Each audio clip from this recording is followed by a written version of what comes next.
ಸ್ನೇಹಿತರೆ, ಇವತ್ತಿನ ವಿಡಿಯೋದಲ್ಲಿ ಈ ಗಜಕೇಸರಿ ರಾಜಯೋಗದಿಂದ ಕನ್ಯಾ ರಾಶಿ ಮತ್ತು ಸಿಂಹ ರಾಶಿಯವರಿಗೆ ಏನೆಲ್ಲ ಶುಭ ಫಲಗಳು ಸಿಗ್ತವೆ ಅನ್ನೋದನ್ನು ತಿಳಿಸ್ಕೊಡ್ತೀನಿ. ಹಾಗಾಗಿ ನೀವು ಈ ವಿಡಿಯೋನ ಎಲ್ಲೂ ಕೂಡ ಸ್ಕಿಪ್ ಮಾಡದೆ ಕೊನೆವರೆಗೂ ನೋಡಿ. ಹಾಗೆ ಈ ನಮ್ಮ ಚಾನಲನ್ನು ಸಬ್ಸ್ಕ್ರೈಬ್ ಮಾಡ್ಕೊಳ್ಳೋದನ್ನು ಯಾವುದೇ ಕಾರಣಕ್ಕೂ ಮರಿಬೇಡಿ. ಸ್ನೇಹಿತರೆ, ವೈದಿಕ ಜ್ಯೋತಿಷಾಸ್ತ್ರದ ಪ್ರಕಾರ ಗುರುಗ್ರಹವು 9 ಗ್ರಹಗಳಲ್ಲಿ ತುಂಬ ವಿಶೇಷವಾದಂತಹ ಸ್ಥಾನವನ್ನು ಪಡ್ಕೊಂಡಿದೆ. ದೇವತೆಗಳ ಗುರುವಾದಂತಹ ಗುರು ಜ್ಞಾನ, ಸದಾಚಾರ, ಸಮೃದ್ಧಿ ಮತ್ತು ಅದೃಷ್ಟಕ್ಕೆ ಕಾರಣವಾದ ಗ್ರಹ ಎಂದು ಪರಿಗಣಿಸಲಾಗಿದೆ. ಗುರುವಿನ ರಾಶಿಚಕ್ರ ಸ್ಥಾನ ಬದಲಾವಣೆಯಾಗುವಂತಹ ಸಂದರ್ಭದಲ್ಲಿ ಎಲ್ಲ ರಾಶಿಚಕ್ರ ಚಿಹ್ನೆಗಳ ಮೇಲೆ ವಿಭಿನ್ನವಾದಂತಹ ಪ್ರಭಾವವನ್ನು ಬೀರುತ್ತೆ. ಪ್ರಸ್ತುತ ಗುರು ಮಿಥುನ ರಾಶಿಯಲ್ಲಿದ್ದು ಜೂನ್ 2ರವರೆಗೆ ಇದೇ ರಾಶಿಯಲ್ಲಿ ಸಂಚಾರವನ್ನು ಮಾಡುತ್ತೆ. ಈ ಅವಧಿಯಲ್ಲಿ ಗುರು ವಿವಿಧ ಗ್ರಹಗಳೊಂದಿಗೆ ಸಂಯೋಗ ಹೊಂದೋದ್ರ ಮೂಲಕ ಕೆಲವೊಂದಷ್ಟು ಶುಭ ಯೋಗಗಳನ್ನು ಸೃಷ್ಟಿ ಮಾಡುತ್ತೆ. ಅದೇ ರೀತಿ ದೇವತೆಗಳ ಗುರುವಾದಂತಹ ಗುರು ಮತ್ತು ಚಂದ್ರನ ಸಂಯೋಗದಿಂದ ಗಜಕೇಸರಿ ರಾಜಯೋಗ ಸೃಷ್ಟಿಯಾಗುತ್ತೆ. ದೈವಿಕ ಗುರುವಾದ ಗುರು ಮತ್ತು ಚಂದ್ರನ ನಡುವೆ ವಿಶೇಷ ಸಂಯೋಗ ಸಂಭವಿಸಿದಾಗ ಈ ಪ್ರಬಲವಾದಂತಹ ಗಜಕೇಸರಿ ಯೋಗ ರೂಪುಗೊಳ್ಳುತ್ತೆ. ಈ ಯೋಗ ಒಬ್ಬ ವ್ಯಕ್ತಿಗೆ ಸಂಪತ್ತು, ಗೌರವ, ಪ್ರತಿಷ್ಠೆ ಮತ್ತು ಯಶಸ್ಸನ್ನು ತಂದುಕೊಡುತ್ತೆ. ಈ ರಾಜಯೋಗ ಗ್ರಹಗಳ ಸಂಚಾರದ ಸಮಯದಲ್ಲಿ ನಿಯತಕಾಲಿಕವಾಗಿ ಪ್ರಕಟವಾಗುತ್ತೆ. ಈ ಪಂಚಾಂಗದ ಪ್ರಕಾರ ಗಜಕೇಸರಿ ರಾಜಯೋಗ ಮಾರ್ಚ್ 26ರಂದು ಗುರು ಮತ್ತು ಚಂದ್ರನ ಸಂಯೋಗದಿಂದಾಗಿ ರೂಪುಗೊಳ್ಳುತ್ತೆ.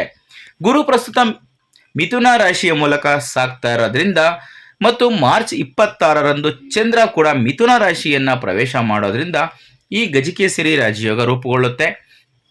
ಸ್ನೇಹಿತರೆ, ಈ ರಾಜಯೋಗ ಮಿಥುನ ರಾಶಿಯಲ್ಲಿ ಚಂದ್ರನ ಉಪಸ್ಥಿತಿಯಿಂದಾಗಿಯೇ ರೂಪುಗೊಳ್ತಾ ಇದೆ.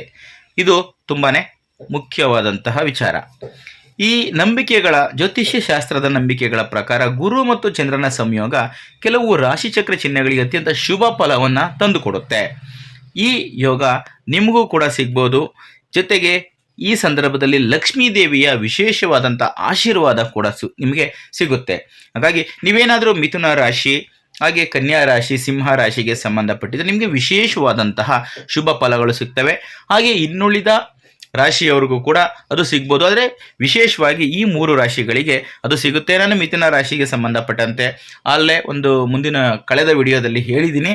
ಹಾಗಾಗಿ ಇವತ್ತಿನ ವಿಡಿಯೋದಲ್ಲಿ ಸಿಂಹ ರಾಶಿ ಮತ್ತು ಕನ್ಯಾ ರಾಶಿಯವರಿಗೆ ಯಾವ ರೀತಿ ಇರುತ್ತೆ ಅಂತ ತಿಳಿಸ್ಕೊಡ್ತೀನಿ. ಮೊದಲಿಗೆ ಈ ಗಜಕೇಸರಿ ರಾಜಯೋಗ ಅಂದರೆ ಏನು ಅನ್ನೋದನ್ನು ನೋಡೋಣ. ವೈದಿಕ ಜ್ಯೋತಿಷಾಸ್ತ್ರದ ಪ್ರಕಾರ ಗುರು ಮತ್ತು ಚಂದ್ರನ ಶುಭ ಸಂಯೋಗ ಬಹಳ ವಿಶೇಷ ಅಂತ ಪರಿಗಣಿಸಲಾಗುತ್ತೆ. ಈ ಎರಡೂ ಗ್ರಹಗಳು ಸಂಯೋಗದಲ್ಲಿದ್ದಾಗ ಅಥವಾ ಕೇಂದ್ರ ಸ್ಥಾನಗಳಲ್ಲಿ ಅಂದರೆ 1ನೇ ಮನೆ, 4ನೇ ಮನೆ, 7ನೇ ಮನೆ ಮತ್ತು 10ನೇ ಮನೆಗಳಲ್ಲಿ ಪರಸ್ಪರ ಸಂಧಿಸಿದಾಗ ಈ ಗಜಕೇಸರಿ ರಾಜಯೋಗ ರೂಪುಗೊಳ್ಳುತ್ತೆ. ಗುರು ಮತ್ತು ಚಂದ್ರರು ಬಲಶಾಲಿಗಳಾಗಿ ಕೇಂದ್ರ ಸ್ಥಾನಗಳಲ್ಲಿ ಇದ್ದಾಗ ಈ ಯೋಗ ಹೆಚ್ಚು ಶಕ್ತಿಶಾಲಿಯಾಗಿರುತ್ತೆ. ಈ ಗಜ ಎಂದರೆ ಆನೆ, ಕೇಸರಿ ಎಂದರೆ ಸಿಂಹ. ಇವೆರಡೂ ಕೂಡ ಶಕ್ತಿಶಾಲಿ ಮತ್ತು ಪ್ರಾಬಲ್ಯ ಇರುವಂತಹ ಪ್ರಾಣಿಗಳು. ಗಜ ಅಂದರೆ ಮಹಾನ್ ಬುದ್ಧಿವಂತಿಕೆ ಮತ್ತು ಜ್ಞಾನವನ್ನು ಸೂಚಿಸಿದ್ರೆ, ಕೇಸರಿ ಅನ್ನೋದು ಅದ್ಭುತವಾದಂತಹ ಶಕ್ತಿ ಮತ್ತು ಯಶಸ್ಸನ್ನು ಸೂಚಿಸುತ್ತೆ. ಇನ್ನು ಈ ಗಜಕೇಸರಿ ಯೋಗದ ಪರಿಣಾಮ ಏನು ಅಂತ ನೋಡೋದಾದರೆ, ಈ ಯೋಗವನ್ನು ತಮ್ಮ ಕುಂಡಲಿಯಲ್ಲಿ ಹೊಂದಿರುವಂತಹ ಯಾವುದೇ ವ್ಯಕ್ತಿಗಳು ವಿಶೇಷ ಮತ್ತು ಯಶಸ್ವಿ ಜೀವನವನ್ನು ನಡೆಸ್ತಾರೆ. ಅಲ್ಲದೆ ಬಲಶಾಲಿ ಮತ್ತು ಧೈರ್ಯಶಾಲಿಗಳಾಗಿರ್ತಾರೆ ಹಾಗೂ ಐಷಾರಾಮಿ ಜೀವನವನ್ನು ನಡೆಸುವಂತಹ ಸಾಧ್ಯತೆಗಳು ಹೆಚ್ಚು.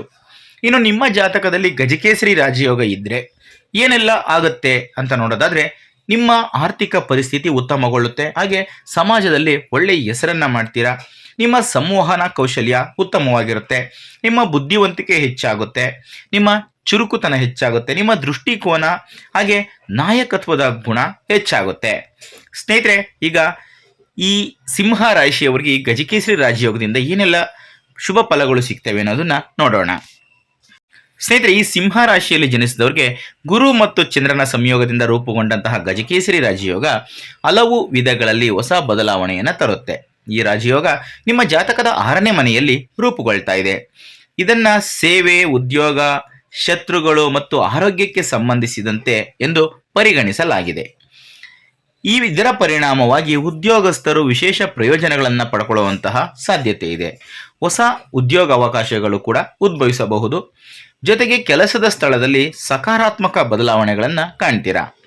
ದೀರ್ಘಕಾಲದ ಸಮಸ್ಯೆಯಿಂದ ನೀವು ಬಳಲ್ತಾ ಇದ್ದರೆ ಅದಕ್ಕೆ ಈ ಸಂದರ್ಭದಲ್ಲಿ ಸೂಕ್ತ ಪರಿಹಾರಗಳನ್ನು ಕಂಡುಕೊಳ್ಳುವ ಸಾಧ್ಯತೆ ಇದೆ. ಈ ಸಮಯ ಆರೋಗ್ಯಕ್ಕೆ ಕೂಡ ತುಂಬ ಅನುಕೂಲಕರವಾಗಿರುತ್ತೆ. ದೀರ್ಘಕಾಲದ ಕಾಯಿಲೆಗಳಲ್ಲಿ ಕೆಲವೊಂದಷ್ಟು ಕಾಯಿಲೆಗಳಿಗೆ ಕ್ರಮೇಣ ಸುಧಾರಣೆ ಸಿಗುತ್ತೆ, ಚಿಕಿತ್ಸೆ ಸಿಗುತ್ತೆ, ನೀವು ಹುಷಾರಾಗ್ತೀರಾ, ಚೇತರಿಸ್ಕೊತೀರಾ. ಆದರೂ ಆಹಾರ ಮತ್ತು ದೈನಂದಿನ ದಿನಚರಿಗೆ ವಿಶೇಷವಾದಂತಹ ಗಮನವನ್ನು ಕೊಡಬೇಕಾಗಿರೋದು ತುಂಬಾ ಮುಖ್ಯ. ಹಾಗೆ ಪ್ರಬಲವಾದಂತಹ ಆರ್ಥಿಕ ಪರಿಸ್ಥಿತಿಯ ಸೂಚನೆಗಳಿವೆ ಮತ್ತು ನಿಮಗೆ ಮಾನಸಿಕ ಶಾಂತಿ ಸಿಗುತ್ತೆ.